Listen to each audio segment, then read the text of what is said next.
They say a man doesn't truly know himself until everything he trusted turns to ash. My name is Jonathan Blake.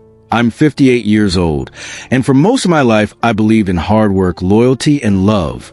I built my construction business, Blake and Sons Development. From the ground up, I married Elena when I was 33. She was only 23 back then, bright-eyed, full of dreams, or so I thought. Together, we raised our daughter Catherine, now 26, who married a young lawyer named Ryan Grant last year. If you'd asked me a month ago, I'd have told you I was a lucky man. But luck has a twisted sense of humor. It started on what should have been an ordinary Tuesday. I'd been out checking a few job sites, projects we've been planning for months, a boutique hotel renovation downtown, and a new residential complex in the North End. On the way home, I thought I'd surprise Catherine, maybe take her out for lunch, catch up on life like we used to. When I turned onto her street, something felt wrong. There it was, parked in her driveway, a sleek silver Mercedes S-Class. Elena's car. I bought it for her on our 20th anniversary, a ridiculous indulgence that still made her eyes sparkle. But it shouldn't have been there. Elena was supposed to be at the charity board meeting she chaired every Tuesday. At first, I told myself it was nothing. Maybe Catherine had invited her mother over for coffee, or perhaps Elena had come to drop something off. But something inside me, call it instinct, call it the quiet voice that speaks when you really listen, told me to keep my distance. I parked 2 houses down, out of sight, walked slowly, quietly, across the neighbor's lawn. The curtains in Catherine's living room were half drawn. The sun hit the window just enough for me to see inside, and what I saw froze my blood. Elena sat casually on Catherine's cream-colored sofa, legs crossed, her face wearing an expression I'd never seen before. Cold, calculating.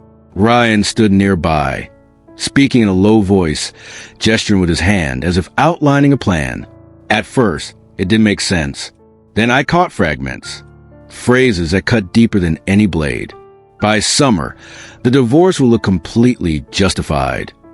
Once the asset reports are finalized, he still doesn't suspect a thing. My heart hammered so violently I thought they might hear it. I stepped back, breath caught in my chest. The words tangled in my mind, but the meaning was horribly clear. They were planning to destroy me. Elena, the woman I had shared my life with for 25 years, and Ryan, my own son-in-law, conspiring not just to leave, but to strip me of everything. 1,000 memories flashed through my head.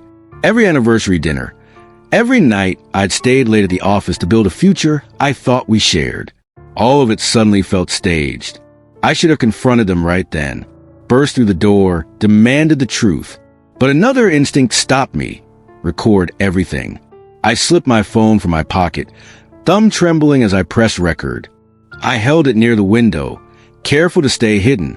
The next 5 minutes stretched into eternity.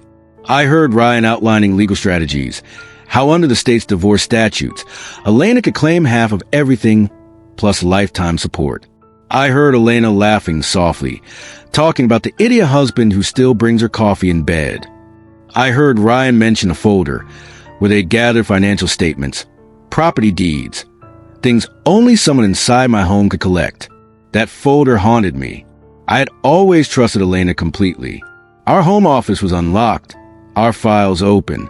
We'd built the company together, or so I believed. But now it seemed every shared account, every business paper, had become a weapon aimed at my heart. As they talked, my shock slowly burned into something else. Focus, strategy, control. I built a company from nothing, navigated recessions, lawsuits, labor strikes.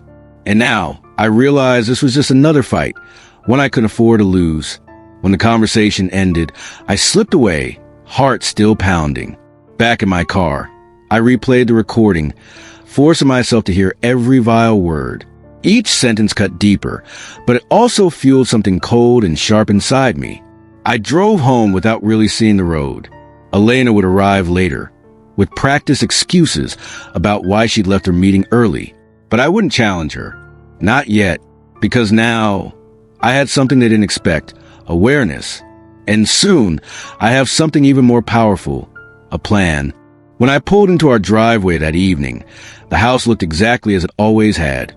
Warm porch lights glowing. Flower beds Elena had insisted we plant. A brass knocker shaped like an oak leaf on a heavy wooden door I carved myself 20 years ago. But the moment felt hollow, like returning to a stage set built to fool me. I sat behind the wheel for a long minute, watching my own reflection in the window. My face looked older than I remembered, lines carved deeper by betrayal than by age. I forced my breathing to slow, ran through what I'd heard again in my mind. Each word was like hammering a nail into the coffin to life I thought was real. Inside, the house smelled of rosemary chicken. Elena's specialty on nights, she wanted to cheer me up. She must have seen my car pull in because she called from the kitchen, voice bright and careless. Long day. I walked in, set my keys quietly on the console table we'd bought in Province. Yeah, I said, hearing my own voice as if from a distance. Long day. She turned, apron still on, hair tied back the way I always liked. The sight, once comforting, now felt like a performance. And maybe it always had been. I studied her face as she talked, about the charity board, the stubborn neighbor, something Catherine had texted. But behind every word, I saw a calculation. I wondered how long it had been there. Years? Decades? I nodded in the right places, even smiled once or twice. But inside, my mind was moving, cataloging everything. Every bank account, property, investment, every password I remembered, and every password I needed to check. This was my life's work, and I wouldn't let it slip through my fingers because of two people's greed. After dinner, I retreated to my study, door slightly ajar so it wouldn't look suspicious. The mahogany desk, built by my own hands, felt like an anchor in the storm. I opened my laptop, fingers hovering over the keyboard. Where to start? My first call would be to Henry, my company's financial officer for nearly 15 years. Loyal, detail-obsessed, and utterly discreet.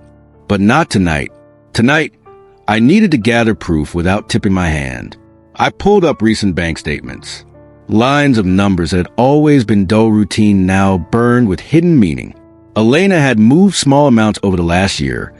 5,000 here, 10,000 there. Always just under thresholds that might trigger automatic alerts. The money ended up in an account under her name only, listed as household emergency savings. At the time, I'd trusted her completely. Now, each transfer looked like a brick in the prison she planned to build for me. Then there were documents she'd taken. Copies of property deeds, share certificates, insurance policies. All harmless if you believe your spouse meant no harm. But now I saw the pattern. She'd been building her case, documenting everything she could claim. And Ryan, my son-in-law, married to my only daughter. The thought turned my stomach. His legal expertise, combined with his access to Catherine's trust information, made him dangerous. I thought about the folder I'd seen on Catherine's coffee table. If it contained what I suspected, it could cripple me in divorce court. But they'd miscalculated one thing. My trust had made me vulnerable, but it had also made me invisible. They thought they knew my financial world, but they only saw what I'd shown Elena over the years. The real assets, the ones I'd built to protect my family from market crashes and lawsuits, were beyond their reach for now. By midnight, I had a plan taking shape. First, secure the real assets. Second, uncover everything they had collected and document their conspiracy. Third, build leverage that would make them think twice about moving forward. I pulled out an old spiral notebook, the kind I used back when Blake and Sons was just me, a pickup truck, and a toolbox. On the first page, I wrote a single word in block letters: war. The next morning, I woke before dawn, habit from decades of job sites and early meetings. Elena still slept, her face peaceful in the half-light. Looking at her, I almost believed the past day had been a nightmare. Almost. I showered, dressed in my usual work clothes, dark slacks, button-down shirt, sleeves rolled. As I shaved, I caught my reflection. My hands didn't shake. The shock had hardened into resolve. Over coffee, Elena chatted about a neighbor's birthday and an upcoming fundraiser. I watched the way she avoided my eyes just a little too long. Did she wonder if I knew? Or was she so certain of her deception that it never occurred to her I might suspect? I left for the office, but instead of heading straight there, I drove across town to a cafe where Henry and I sometimes met off the clock. I texted him to join me, told him I needed to discuss tax planning, the code we use when something sensitive came up. Henry arrived, gray suit slightly rumpled, tie askew. "Morning, boss." He greeted me, dropping into the chair opposite mine. "Morning," I said. I kept my tone calm. "I need to talk to you about something important. Completely confidential." His eyebrows rose. "Of course." I told him enough to make him understand the urgency. Not the betrayal, not yet, but that I needed to secure certain assets quietly. Henry knew of the offshore accounts I'd set up years ago for tax optimization.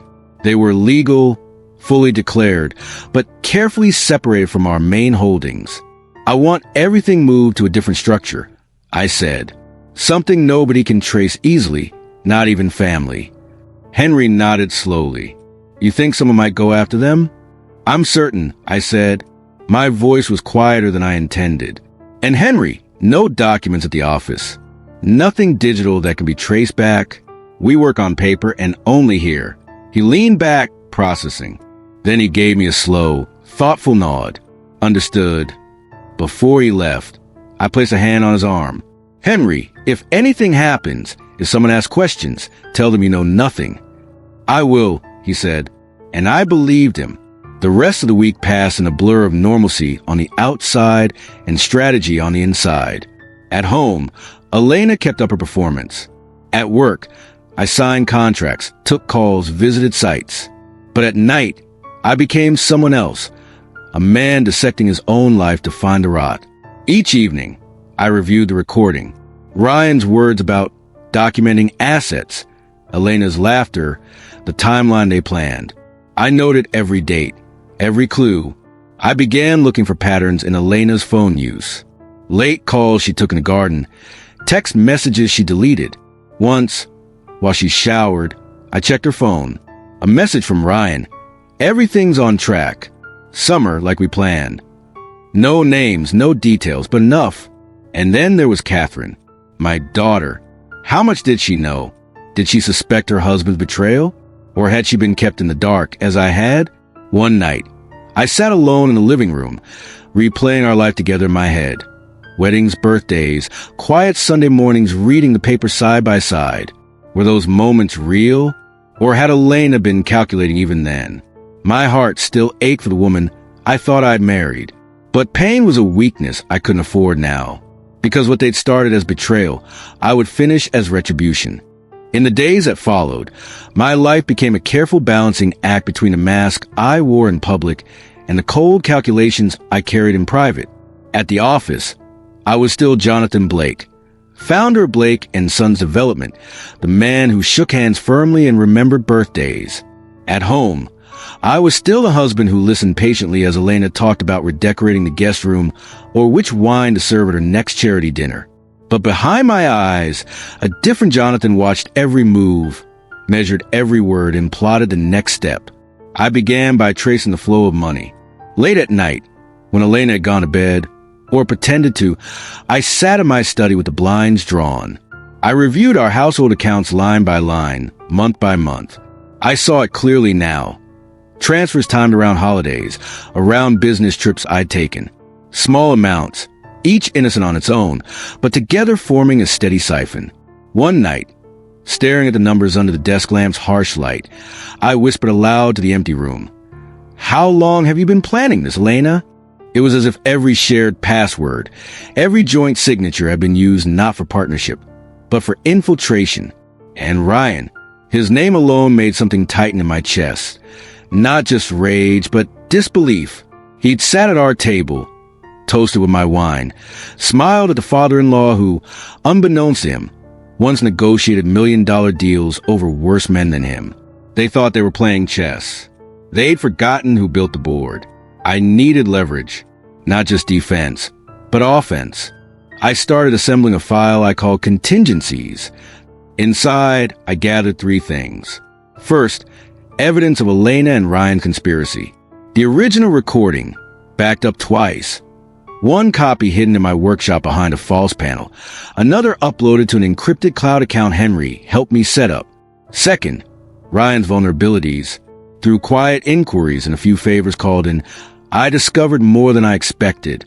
He'd overstated billable hours on at least 2 corporate clients, enough to risk a bar investigation.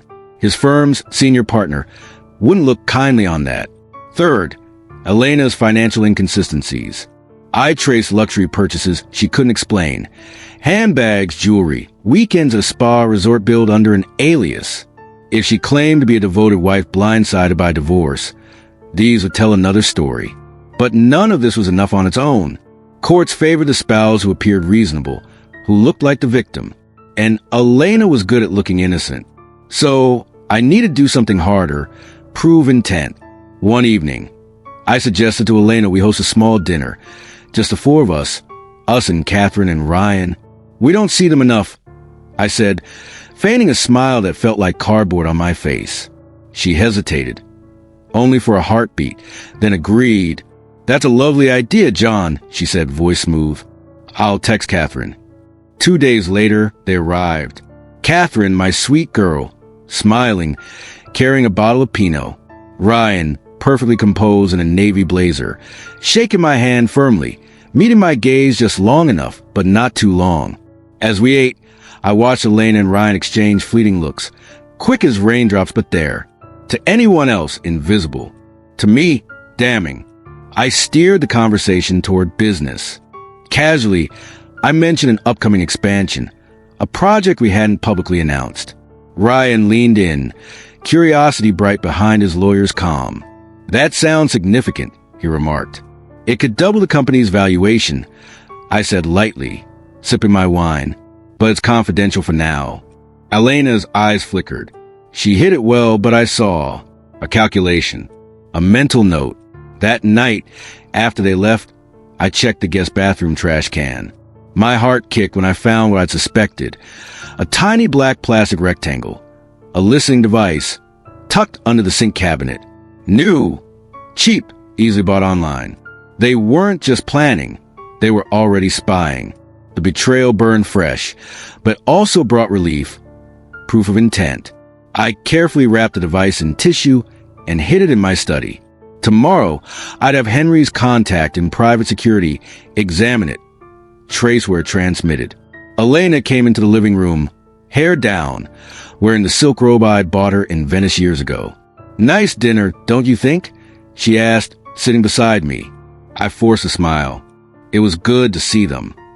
Her hand brushed my arm. You seem quiet. Tired, I lied. She leaned in, kissed my cheek. For a moment, I almost let myself believe in the warmth I once felt. But it was gone, replaced by the cold understanding that this woman was plotting to ruin me. That night, sleep wouldn't come. I lay awake, listening to the rhythmic hush of the ceiling fan, replaying the past 25 years in my head like a film run backward. The night we brought Catherine home from the hospital. Elena's tears of joy, or had they been real? The vacations, the anniversaries, the quiet mornings reading side by side. What parts had been love, and what parts had been calculation? Some memories felt solid, warm. Others now seemed scripted, scenes played for my benefit. By dawn, I understood. The truth didn't matter anymore. Whether she had ever loved me was irrelevant. What mattered was stopping what she planned now. The next day, I visited our family attorney, James Delaney, under the guise of updating my estate plan. We'd known each other for decades. James was discreet, old school. In his office, heavy with oak bookshelves and the faint smell of leather, I lowered my voice. James, this has to stay between us. Elena is planning to file for divorce, and I believe she's conspiring with Ryan to defraud me. His eyes widened slightly, but he listened without interruption. When I finished, he asked, "Do you have proof?" I handed him the small listening device and a transcript of the recording. "And there's more coming." James read silently, then looked up. "If this holds, you'll have leverage. Enough to negotiate or defend if it goes to court." "I don't just want to defend," I said quietly. "I want them to regret trying." James hesitated, then nodded. Then we start preparing. Quietly. Each night, my study turned into a war room. Files stacked in careful piles. Assets, liabilities, leverage, exposure. The old notebook filling with scribbled arrows and notes.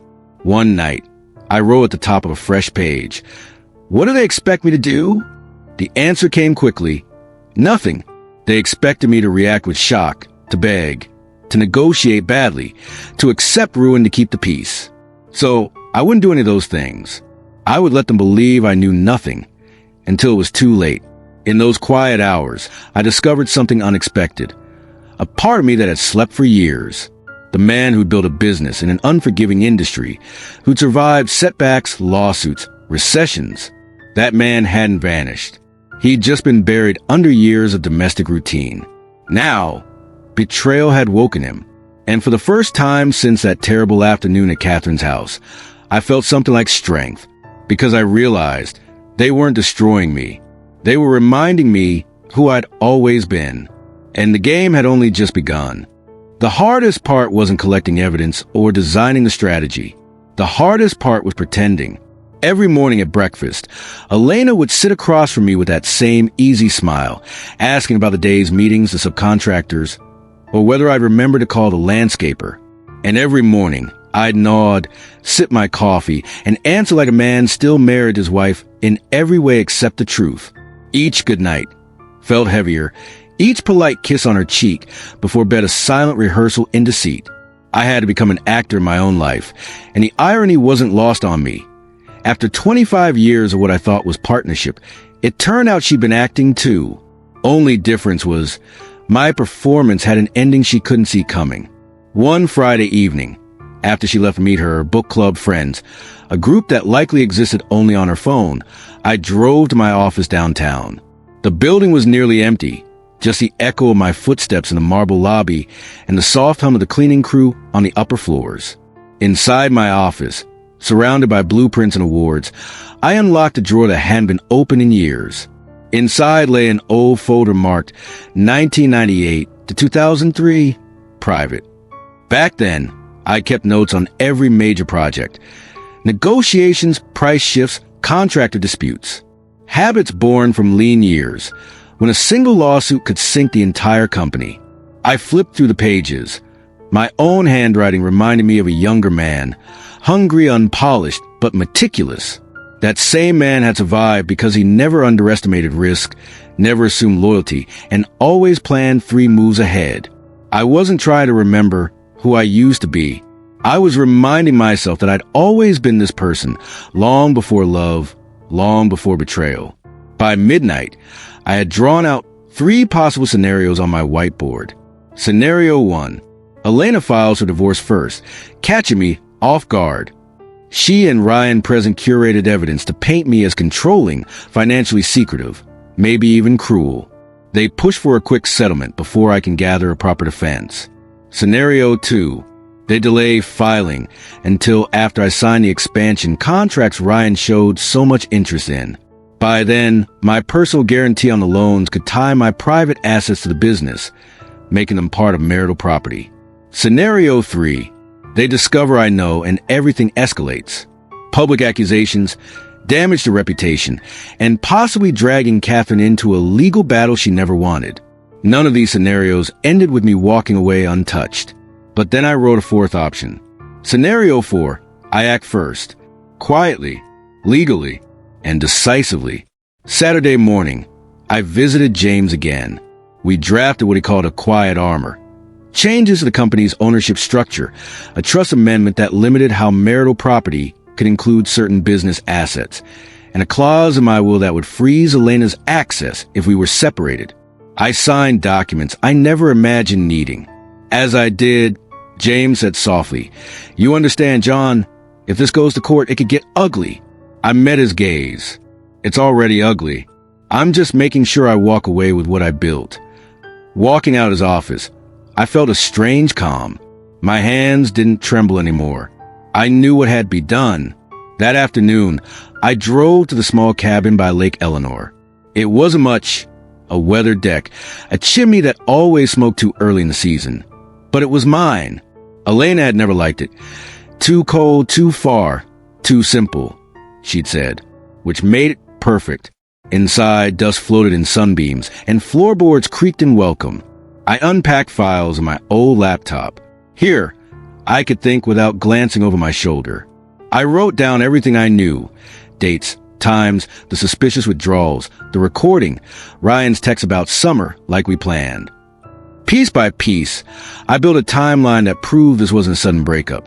It was a long, deliberate scheme. I made backup copies on 2 flash drives. One I hid under a loose floorboard by the fireplace. The other I sealed in an envelope marked for Catherine. Open if anything happens to me. That last part hurt more than I expected. Writing my daughter's name, imagining her finding it, realizing what her mother had done. Catherine didn't deserve this. But she also deserved the truth, no matter how ugly. On Sunday evening, Elena returned home cheerful, as if nothing had shifted. I watched her unpack leftover dessert she claimed came from the book club. Her hands moved confidently, eyes warm, voice soft. If I hadn't known better, I might have believed every word. But now, every movement felt rehearsed, every word measured. After dinner, she suggested we watch a film we both loved years ago. As we sat in the living room, the opening credits playing, I caught her glancing at me from the corner of her eye. Testing, measuring, does he know? I kept my face calm, even let out a small laugh at a scene that once made us both laugh. Inside, my mind was calculating what came next. When the credits rolled, she leaned her head briefly on my shoulder. For a heartbeat, the memory of what we'd once had flickered to life. Then I remembered Ryan's voice on that recording, and the warmth turned to cold stone. The next week, I took the first real step. I quietly moved a portion of liquid assets into an account protected under the new trust James created.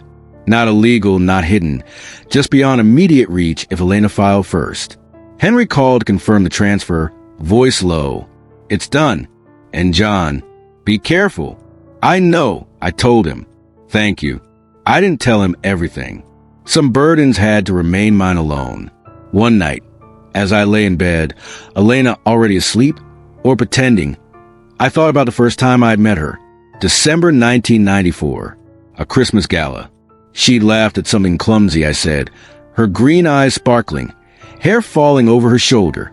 Back then, I saw a hope, partnership, maybe even salvation from the loneliness I never admitted. Now, staring at the ceiling in the dark, I realized what I truly missed wasn't Elena. It was a man I'd been when I believed in her. Betrayal doesn't just break your heart. It breaks your reflection. But it also makes you dangerous. Because when a man who has already lost everything he thought mattered discovers what really does, he'll fight with a clarity others can't imagine. And that was what they didn't see coming. They thought they were dismantling me. They were, in fact, unleashing me. By the end of that week, my plan had a pulse. Business assets protected under the trust. Evidence secured, with backups hidden and ready. Ryan's ethical breaches documented and time-stamped. Elena's financial siphoning traced to accounts in her name. Now, I needed one last thing. Confirmation of the final piece of their plan. The when. Because once I knew when they planned to strike, I could flip the board in my favor. And so, late on a Thursday evening, I did something I hadn't done in years.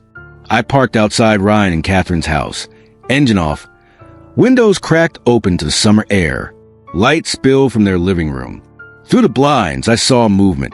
Elena's silhouette. My wife, at my daughter's home, with my son-in-law. My hand closed around my phone, thumb hovering over record. My pulse pounded so hard I felt it in my teeth. This was it. The moment the final truth would reveal itself.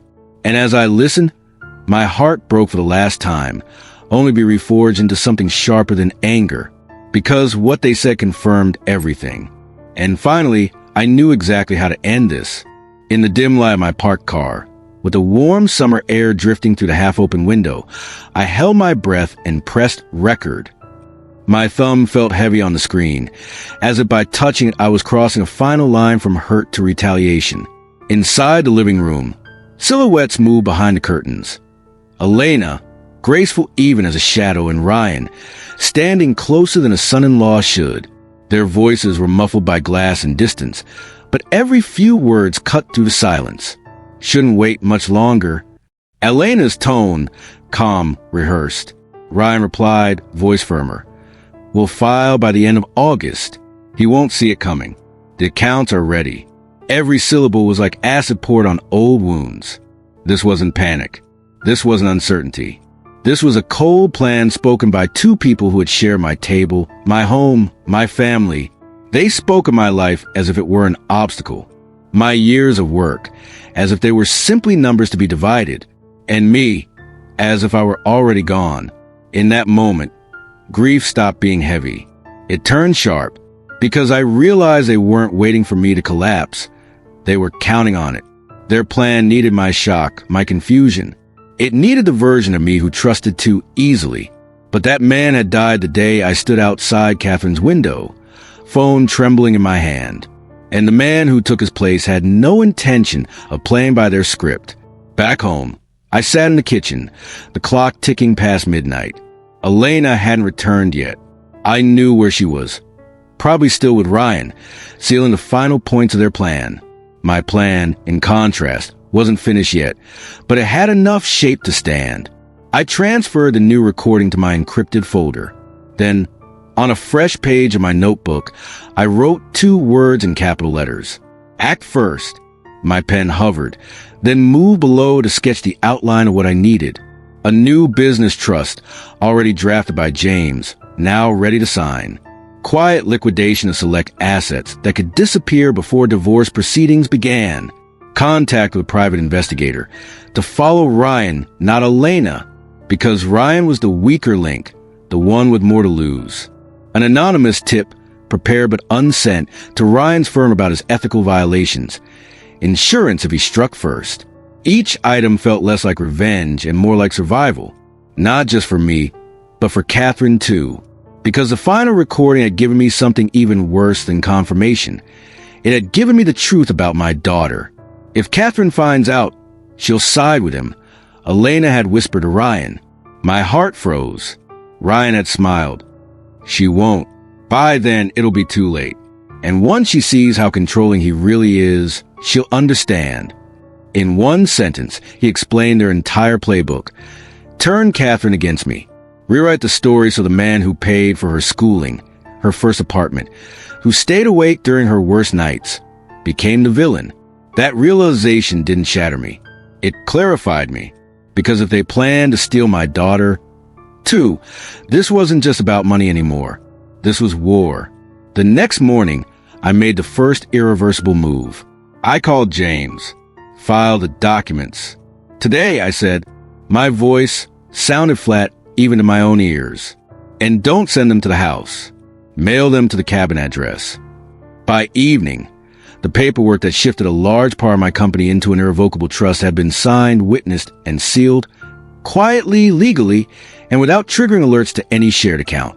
The assets were still mine. But now, they sat behind a wall Ryan's strategy couldn't breach.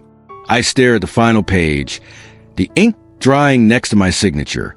Years ago, I'd signed marriage documents believing they protected something sacred.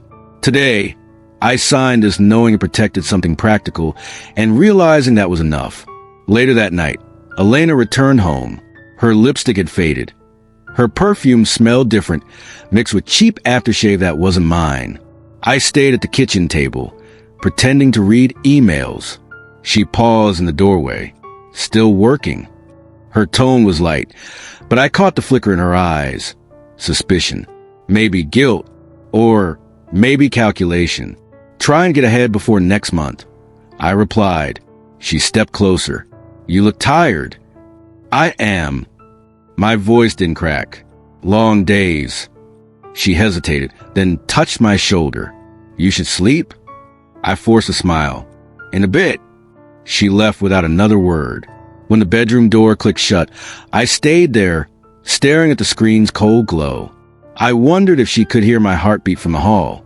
The following days blurred into strategy. At work, I was the same Jonathan Blake everyone trusted. Handshakes, meetings, small jokes with junior staff. At night, In the quiet of my study, I became the man she never bothered to know, methodical, analytical, ruthless when necessary. I found a new private investigator, someone unconnected to anyone local. Through him, I learned that Ryan's debts had grown worse than I guessed. Private loans at high interest, likely to keep up the image of success. That desperation made him reckless and vulnerable. Then came the surprise. One evening, the investigator sent me photos. Ryan in a hotel lobby, not with Elena, but with a woman I didn't recognize. Young, dark hair, nervous posture. The report said it wasn't business. The woman wasn't a lawyer, and the meeting had lasted over 2 hours in a private suite. I sat with the photos spread on my desk. Betrayal had layers I hadn't imagined. Ryan wasn't just conspiring with my wife. He was cheating on her too. At first, I almost pitied Elena.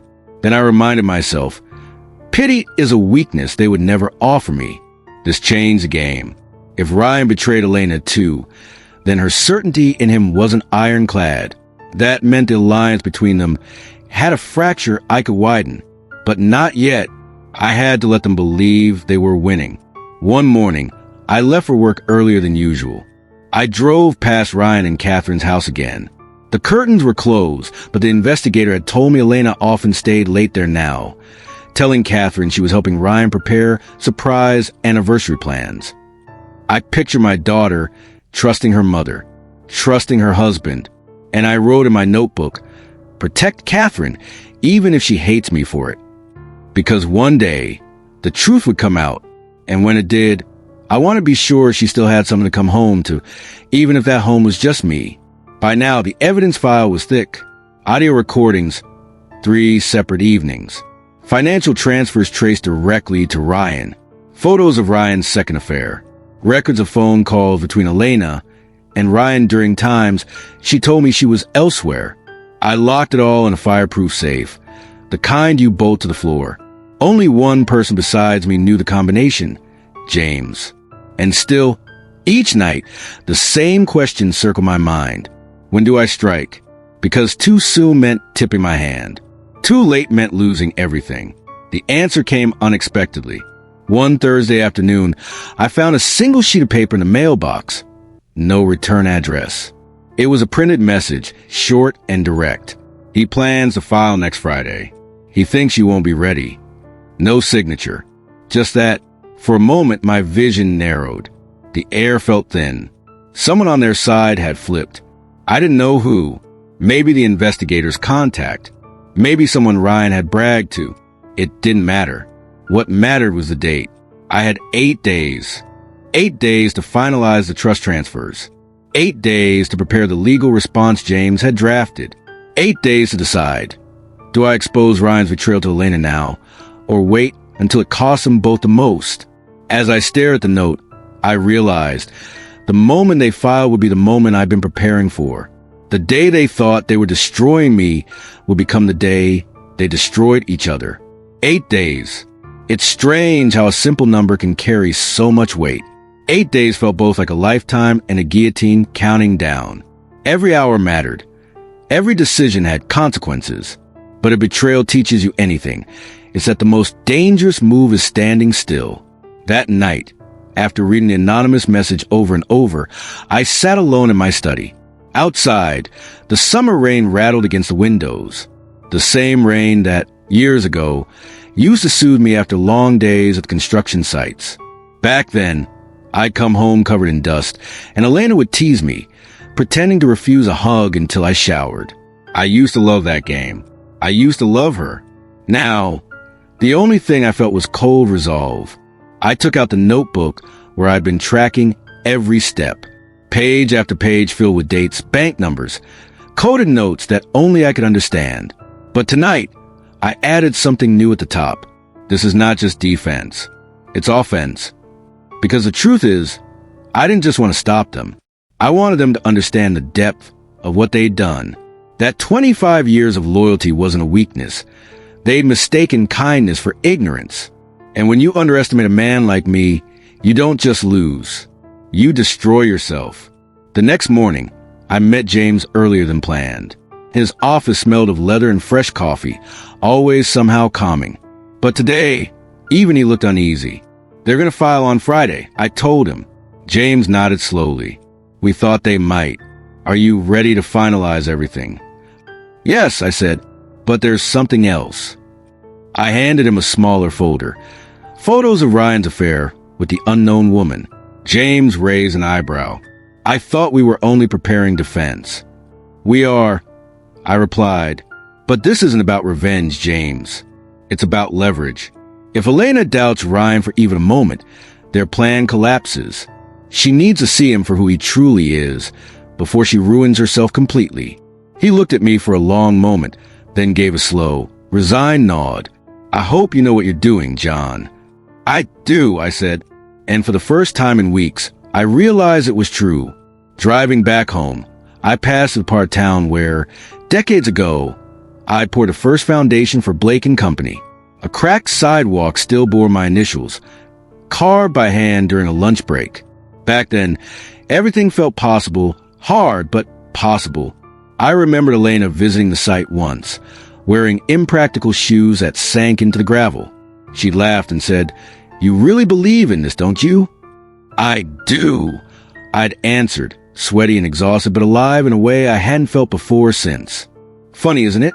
How sometimes, even the most honest moments become weapons in someone else's story.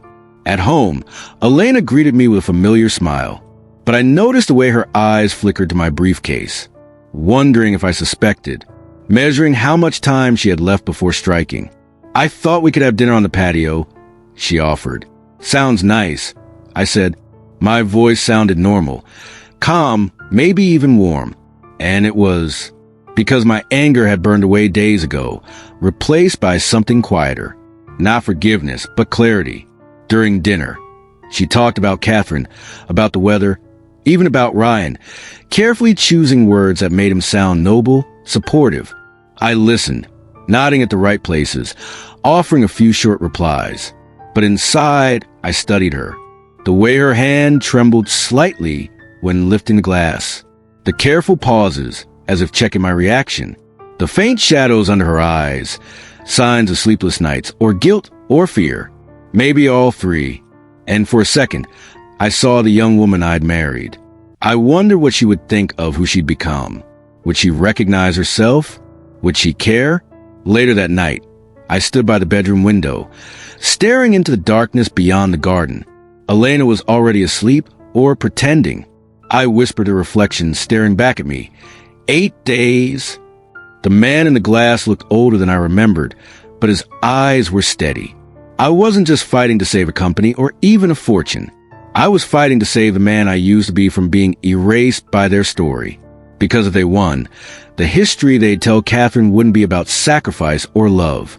It would be about control, greed, and betrayal, and my name would carry all of it. I couldn't let that happen. In the morning, I made 2 calls. The first was to the investigator. Send the photos to Elena, anonymously. Make sure she gets them before Friday. The second was to James. Prepare the final documents and have a copy ready for Catherine. She deserves to know the truth, even if she hates me for it. James hesitated. Are you sure? Yes, I said.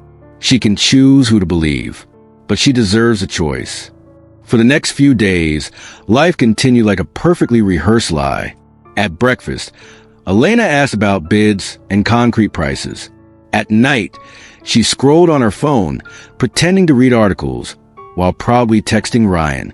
I kept my routine, played my role, but inside, every hour sharpened my plan. Then, on Wednesday evening, the investigator confirmed, she received the photos. We watched her reaction. Shock, disbelief, then anger. She didn't call Ryan right away. I closed my eyes, exhaling. That was the crack I needed. Because even the strongest conspiracy falls apart if the conspirators stop trusting each other. Thursday morning, Elena barely spoke to me. Her eyes were distant, lips pressed into a thin line. I pretended not to notice, but every gesture told me. The alliance she'd built with Ryan was shaking. Doubt is a silent poison, and it had begun to work. But I knew she wouldn't abandon the plan completely. Not yet. I still had one more move to play.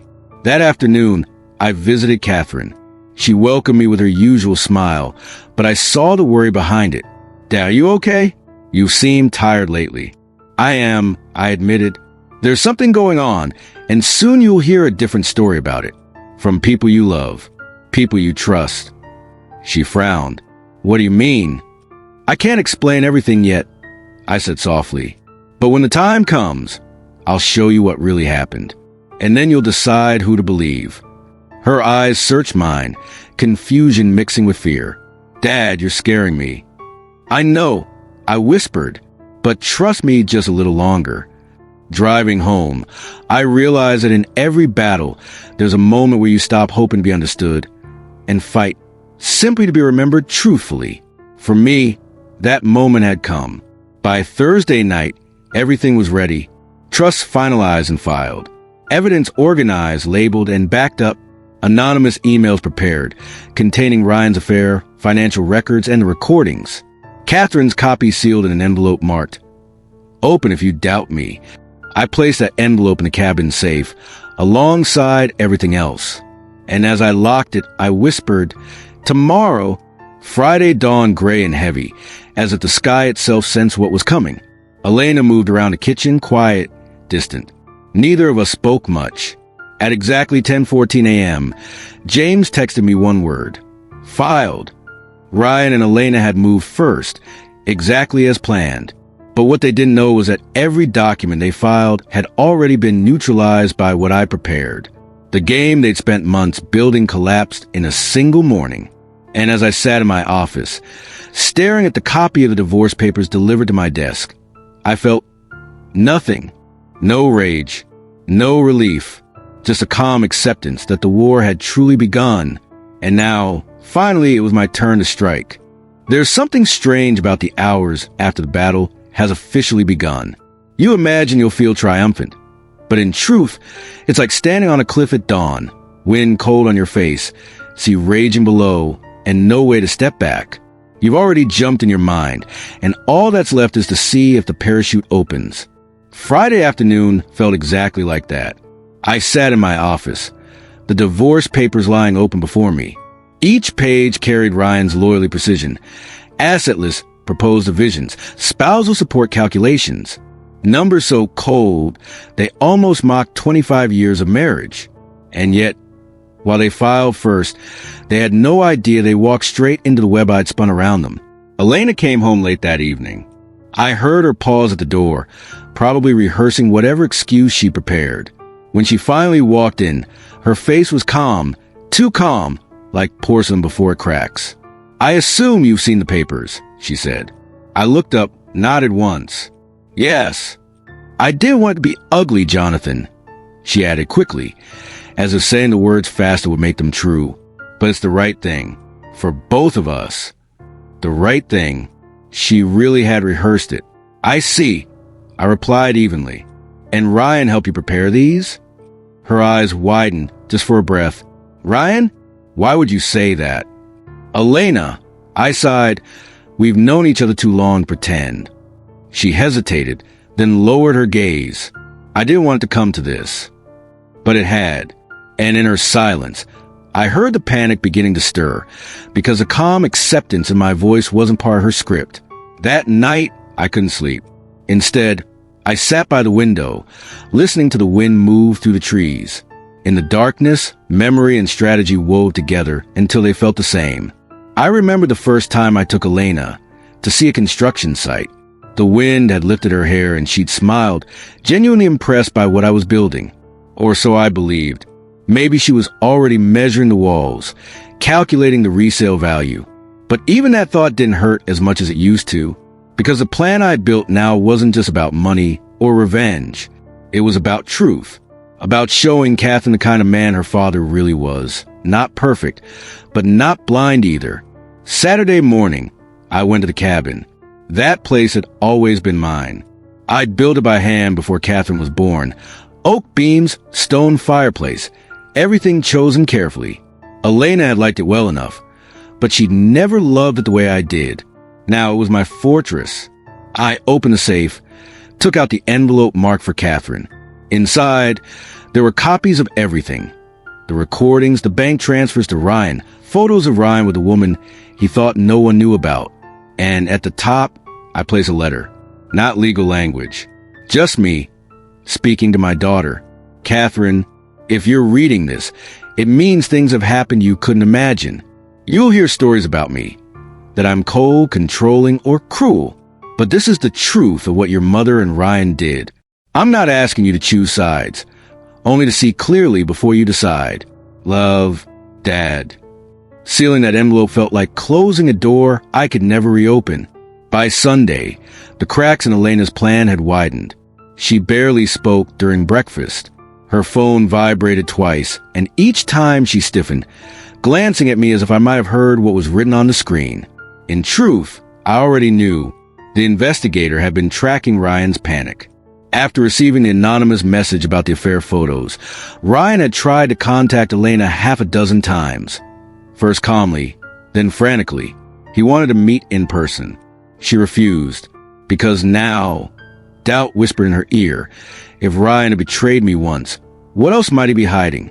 And doubt, once planted, grows like ivy, cracking the strongest walls. On Monday, I made my next move. James filed a motion freezing certain assets. Legal, quiet, but enough to send a signal. At the same time, anonymous tips reached 2 local journalists. Whispers of Ryan's unethical conduct, debts, and conflict of interest. By afternoon, Ryan was no longer just a clever son-in-law. He was a lawyer with a brewing scandal. That evening, Elena confronted me. What are you doing, Jonathan? I met her gaze. Protecting what I built. By destroying Ryan? Ryan did that himself. I said quietly, you just helped him. Her voice cracked. You don't understand. I thought he loved me. And now you're not sure. I finished for her. She flinched, and in that moment, I saw the truth. The woman who had planned my ruin was herself, a pawn in Ryan's larger game. It didn't make her innocent, but it made her smaller than I'd imagined. Tuesday morning, Catherine called. Dad. She began hesitantly. Mom's been strange. And Ryan, there are rumors at his firm. What's happening? I paused, choosing my words carefully. I can't tell you everything yet, but soon you'll see it for yourself. She sounded older suddenly, weary. I don't know what to believe anymore. Then wait, I told her softly. Wait and see. Because truth, unlike lies, doesn't panic under pressure. Wednesday and Thursday blurred together. Ryan tried to meet Elena again. She canceled. The investigator caught them arguing in a parking lot. Elena's face pale, Ryan's voice sharp, desperate. And while they fought, I finalized the last phase of my plan. Transferring the remaining protected assets into irrevocable trust for Catherine and her future children. Money Elena couldn't touch, no matter how the divorce settled. By the time she discovered it, the paperwork would be sealed and the law would be on my side. Thursday night, alone in the study, I looked around at the house I built. The walls no longer felt like a prison, but like a testament. Every beam and stone chosen with care, not for what it was worth, but for what it meant. I whispered into the silence. Tomorrow it ends, because tomorrow Ryan and Elena would learn the difference between having a plan and facing a man who'd spent his whole life building them. Friday morning dawned bright and merciless. I dressed carefully, dark suit, polished shoes. A man ready for war, but carrying only the truth. At 9 a.m., James and I entered the mediation room. Ryan and Elena were already there, eyes wary, shoulders tense. The mediator began to speak, but none of us truly listened. Because today wasn't about negotiation. It was about revelation.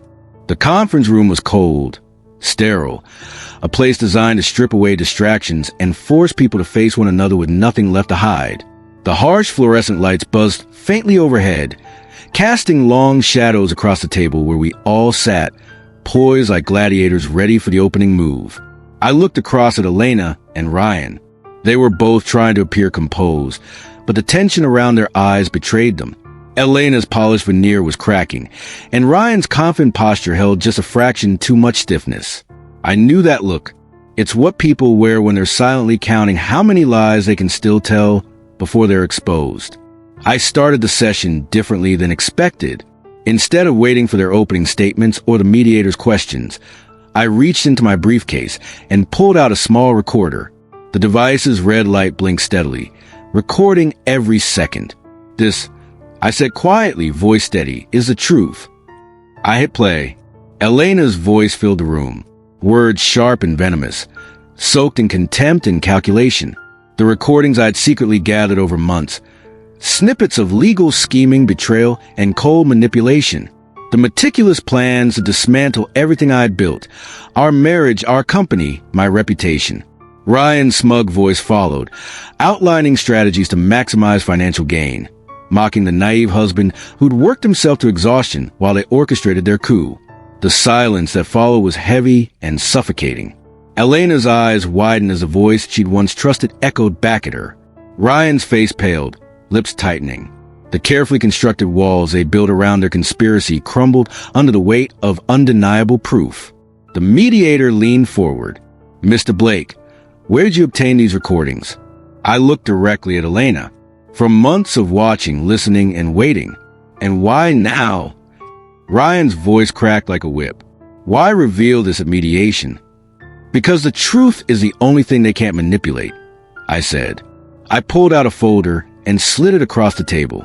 Inside were documents, evidence of Ryan's hidden debts, his mismanagement, and the unauthorized transfers into accounts under both their names. Legal papers showing the trust I'd set up impervious to claims. I explained calmly, this isn't just about money. It's about trust, betrayal, and the cost of underestimating someone you thought you knew. The mediator turned to Elena. "You need to explain this." Her composed mask finally shattered. I thought we were protecting our family," she stammered. "I never meant to hurt him." Ryan jumped in, desperation bleeding into his words. "Jonathan's twisting everything. He's lost his mind." But their denials sounded hollow against the avalanche of evidence. I then stood, facing them both. For 25 years, I believed in this family. I worked to build a future for Catherine, for all of us. And while I was doing that, you were plotting to erase everything, not because of love or justice, but greed and betrayal. Elena looked down, tears spilling quietly. Ryan clenched his fists, jaw tight. "Catherine deserves better," I said. "So do I." The mediator called a recess. As we left the room, I caught Elena's eye. There was pain, regret, maybe even a glimmer of the woman I once knew. Ryan's glare was icy, but I felt no fear, because I had prepared for this moment my whole life. That night at home, I sat with Catherine. I handed her the envelope I prepared weeks ago. Her hands trembled as she opened it, eyes scanning the contents. The recordings, the letters, the proof. For the first time, she looked at me not as the angry father caught in a bitter fight, but as a man fighting for the truth. "Dad," she whispered, "why didn't you tell me sooner?"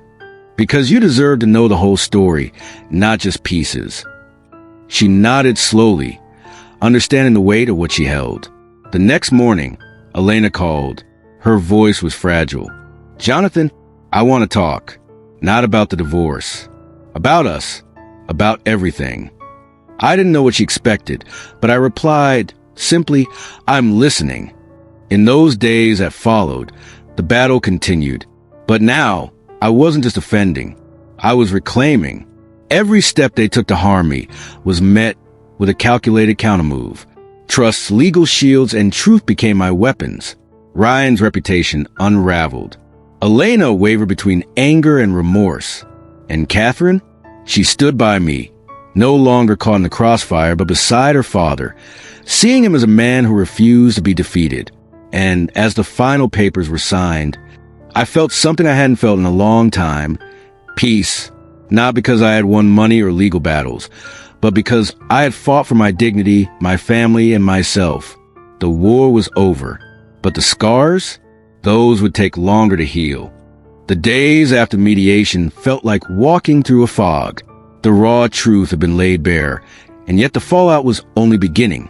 Elena was quieter now, her confident facade shattered, replaced by a fragile shell of regret and anger. Ryan, on the other hand, was fighting a losing battle against his crumbling reputation. His colleagues whispered, doors closed, and clients disappeared. But the hardest part was watching Catherine struggle to piece together the fragments of her family story. She was no longer the naive daughter. The weight of betrayal had aged her. Yet, amidst the turmoil, I saw a flicker of something stronger, understanding and resolve. One evening, Catherine came to me, eyes steady. "Dad, I want to know everything. No more secrets." I nodded, feeling the gravity of that moment. It was time to bridge the gap between past and future. To tell her not just about the lies and schemes, but about the man behind them. The man who loved fiercely, fought relentlessly, and refused to be broken. The battle wasn't just legal anymore, it was personal, and the final chapter was yet to be written. That night, I sat across from Catherine in the quiet of the living room, the weight of unspoken words thick between us. She looked at me with a mixture of pain and determination, the same fierce spark I'd seen in her eyes since she was a child. It was time. No more half-truths, no more silence. I began to tell her everything. The early days of the marriage when love felt genuine, the slow unraveling of trust, and the cold calculation that had replaced it. I spoke of the sacrifices I'd made, the nights spent working while she slept, and the moments I'd missed, believing we were building a future together. I told her about Elena and Ryan's betrayal, the months of planning, the lies, the quiet conspiracy to take everything from me. Catherine listened without interruption, absorbing each word like a map to understanding her fractured family. When I finished, she didn't cry. Instead, she stood and embraced me tightly, whispering, "We'll get through this, Dad. Together." In that embrace, I felt something stronger than pain. Hope. The battle wasn't over. But with Catherine by my side, I knew the war could be won. The courtroom was silent, the air thick with anticipation. Months of scheming, betrayal, and battles had led us here, this final showdown. Elena sat across from me, her eyes tired but defiant. Ryan fidgeted beside her, his once smug demeanor replaced by anxious uncertainty. Catherine stood firmly at my side, no longer confused daughter, but a woman forged in the fire of truth. The judge read the verdict slowly, weighing every piece of evidence, every testimony. Thanks to the recordings, the frozen assets, and the trust I'd established, the court ruled decisively. Elena and Ryan's claims were dismissed. The assets remained protected, and I retained control of the company I'd built from the ground up. More than the financial victory, this was a triumph of resilience and justice. As the gavel fell, I felt years of pain lift from my shoulders. I caught Catherine's gaze. Her smile was small but fierce, a promise that no betrayal could ever break our bond. Elena's eyes met mine one last time, filled with regret and something close to respect. Ryan looked away, defeated. Walking out of the courthouse, I felt a strange calm. The battle was over, but the future, ours to shape, was just beginning. Together, Catherine and I stepped into the sunlight, ready to rebuild, stronger than before.